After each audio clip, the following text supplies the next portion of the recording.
আসসালামু আলাইকুম। সংবাদে আপনাদের সবাইকে স্বাগত জানাচ্ছি। আমি ফিরোজ তোহা। শুরুতেই আরবে কেবলস সংবাদ শিরোনাম। দর্শক, জানিয়ে দিব আমাদের হাতে পাওয়া সর্বশেষ আপডেট বাংলা সংবাদ। শুরুতে থাকবে সংবাদ শিরোনাম, পরে বিস্তারিত। আওয়ামী লীগ নেতাদের বাড়িতে হামলা ও ভাঙচুর। তারপর জানিয়ে দিব প্রধানমন্ত্রীর মুখে মধু, অন্তরে ছিল ছলনা, বলছেন নাহিদ ইসলাম। এখন জানিয়ে দিব আমাকে ট্রোল করে লাভ নেই, বলছেন শিক্ষামন্ত্রী। এবং সর্বশেষ জানিয়ে দিব গণভোটের রায় বাস্তবায়ন না হলে জনগণ বিএনপিকে দেশ ছাড়া করবে।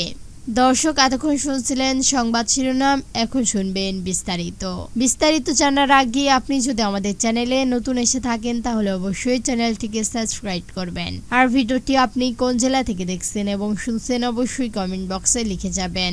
এখন বিস্তারিত। আওয়ামী লীগ নেতার বাড়িতে হামলা ও ভাঙচুর। বুলডোজার দিয়ে কার্যক্রম নিষিদ্ধ আওয়ামী লীগের পটুয়াখালী মির্জাগঞ্জ উপজেলার সভাপতি বাড়ি গুড়িয়ে দেওয়া হয়েছে। বাড়িটিতে অগ্নিসংযোগ করা হয়। গত ভোরে খবর পাওয়া গেছে পুলিশ ফায়ার সার্ভিস সদস্যদের নিয়ে আগুন নিভিয়েছেন বলে জানান মির্জাগঞ্জের থানার অফিসার ইনচার্জ। গত শুক্রবার রাত 2টার দিকে মদফখালী ইউনিয়নে আওয়ামী লীগ সভাপতি ও ইউরোপ চেয়ারম্যান মোহাম্মদ মিজানুর রহমান লাভলু কাজী একতলা বাড়িতে এই ঘটনা ঘটে। 2024 সালের 5 আগস্ট ছাত্র জনতা আন্দোলনে আওয়ামী লীগ সরকারের পতনের পর মদফখালী ইউনিয়নে আওয়ামী লীগের সভাপতি ও উইপি চেয়ারম্যান মোহাম্মদ মিজানুর রহমান লাভলু কাজী সপরিবারে এলাকা ছেড়ে অন্য এলাকায় চলে যান। বাড়িতে তার বৃদ্ধ মা একাই বসবাস করতেন। শুক্রবার বিকালে তার মা অসুস্থ হয়ে স্থানীয় হাসপাতালে ভর্তি হন। বাড়িতে কোনো লোকজন না থাকায় সুযোগে শুক্রবার গভীর রাতে আনুমানিক রাত 2টার দিকে বুলডোজার দিয়ে একতলা ভবনটি ভেঙে ফেলে এবং ঘরে থাকা মালপত্র লুট করে অগ্নিসংযোগ চালিয়ে বাড়িটি ধ্বংস করে দেন। প্রধানমন্ত্রীর মুখে ছিল মধু, অন্তরে ছলনা, বলছেন নাহিদ ইসলাম।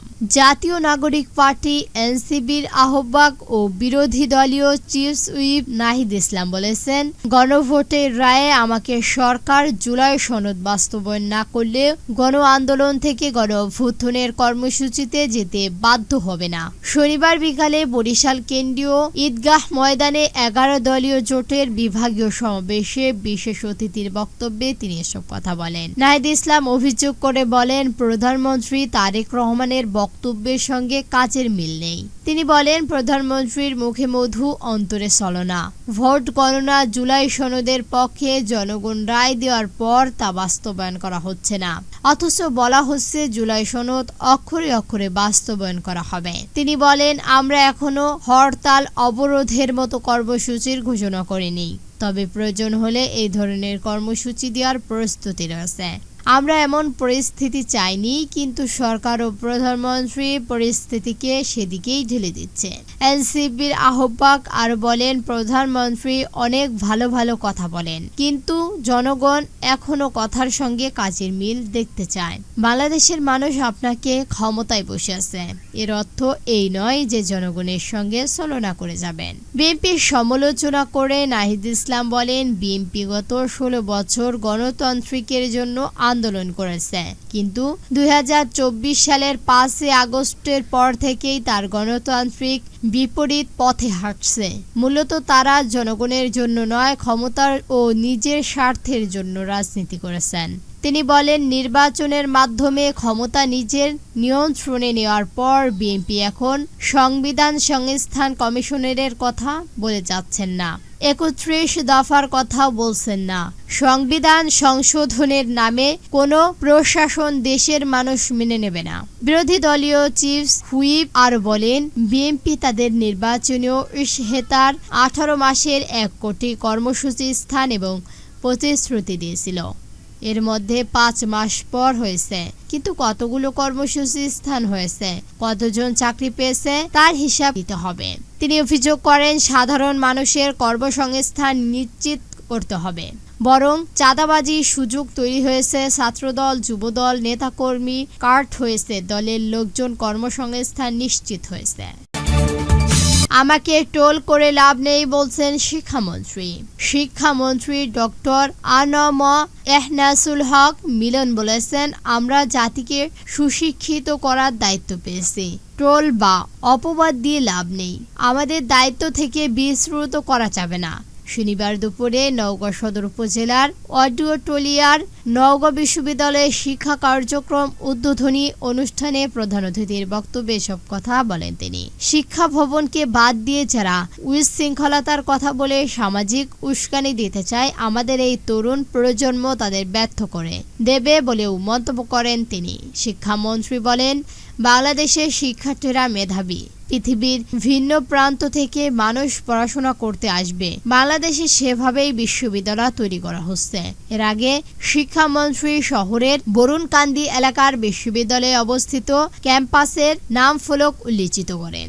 উদ্বোধন অনুষ্ঠানে স্থানীয় সরকার, পল্লী উন্নয়ন ও সমবায় মন্ত্রণালয় প্রতিমন্ত্রী মীর শাহে আলম, বিশ্ববিদ্যালয়ের মঞ্জুরি কমিশনার, ইউসিজি চেয়ারম্যান অধ্যাপক ডক্টর মামুন আহমেদ, ইউসিজির সদস্য অধ্যাপক ডক্টর আব্দুল্লাহ আল মামুন, নওগাঁ বিশ্ববিদ্যালয়ের উপাচার্য অধ্যাপক ডক্টর মোহাম্মদ হাসনাত আলী সহ স্থানীয় সদস্যরাও ছিলেন। ভিন্ন বিশ্ববিদ্যালয়ের উপাচার্য প্রশাসনের কর্মকর্তারা উপস্থিত ছিলেন।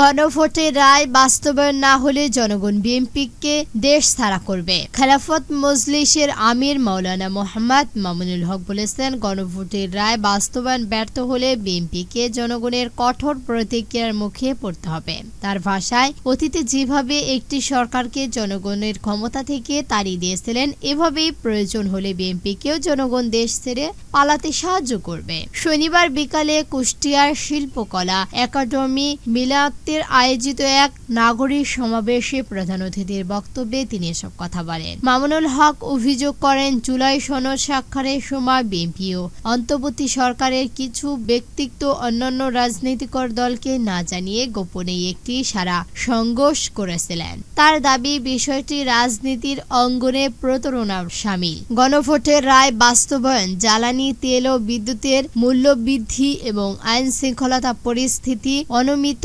সমালোচনা করে তিনি বলেন, বিএনপি আওয়ামী লীগ রাজনৈতিক কৌশল অনুসরণ করেছেন যা দলের জন্য ক্ষতিকর হতে পারে। তিনি আরো বলেন, দেশের অধিকাংশ মানুষ গণভোট রায়ের বাস্তবায়ন দেখতে চায়। জনগণের এই রায় কার্যকর করে কোনো ধরনের গড়িমসি বা অবহেলার সুযোগ নেই বলে মন্তব্য করেন তিনি।